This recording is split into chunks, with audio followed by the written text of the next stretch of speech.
কি আশ্বাস দিলেন এবং কি দাবি ছিল আপনাদের মধ্যে? রেল অবরোধ করেছিলাম অর্জনপুর, সাকোপাড়া, মহেশপুর, নয়নপুর এবং মহাদেবনগর, ইমামনগর সমস্ত এলাকার হাজার হাজার মানুষ কাতারে কাতারে এসেছিলেন।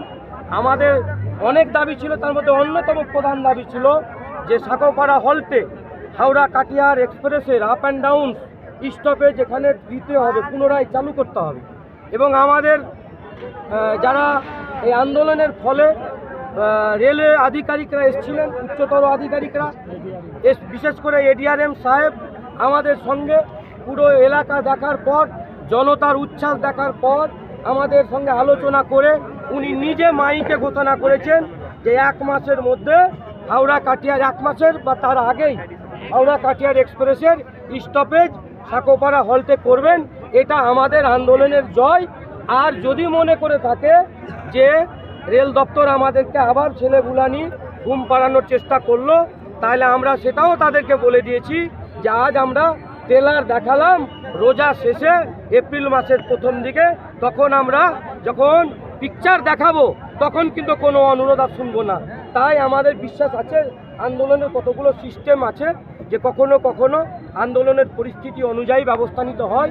আমাদের অভিভাবক ডক্টর মনিরুদ্দিন চাচা, দাউদ চাচারা রয়েছেন, তাদের পরামর্শে আমরা রেলওয়ে আধিকারিকদের সঙ্গে কথা বলে খুশি হয়েছি। পাশাপাশি আরও যে সমস্ত ডিম্যান্ড নিয়ে আমরা এই আন্দোলনটা করেছি সেগুলো ধারাবাহিকভাবে গণতান্ত্রিক পদ্ধতিতে চলবে আগামী দিনে। তাই আজকের মতো আমরা আন্দোলন সফল মনে করছি এবং এই আন্দোলনে আপাতত প্রত্যাহার করছি। কিন্তু এটা যদি এর আগের মতো ঘুমপাড়ানি গানের মতো করে রেল দপ্তর, তাহলে ভুল করবে।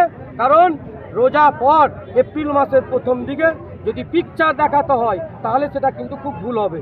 এবং সঙ্গে সঙ্গে আপনাদের চ্যানেলের মধ্য দিয়ে এবং উপস্থিত অগণিত জনগণকে বলবো যে বিভিন্ন জনগণের ছবি তুলেছে রেলের পুলিশরা, মানে এনামু দেখানোর মতো বলতে পারে, খুব বাজে লাগছে। তো আপনারা আমরা বলে নিয়েছি, এডিআরএম সাহেব পরিষ্কারভাবে মাইকে মুখ দিয়ে বলেছেন যে তাদের বিরুদ্ধে কোনো অ্যাকশন, লিগ্যাল অ্যাকশন নেওয়া হবে না। এটা গণতান্ত্রিক দেশ, গণতান্ত্রিক দেশে আন্দোলন মানুষের অধিকার, কাউকে কোনো অ্যারেস্টও করা হবে না, কেউ যেন আবার দালালের খপ্পরে না পড়ে। এটা আমি সকলকে বলে দিলাম যে তোমার নামে কেসে টাকা দাও। সকলকে অনুরোধ করে দিলাম, কোনো চিন্তার ব্যাপার নেই। আপনারা যারা সাংবাদিক আমাদের এই খবরটাকে কভার করতে এসছেন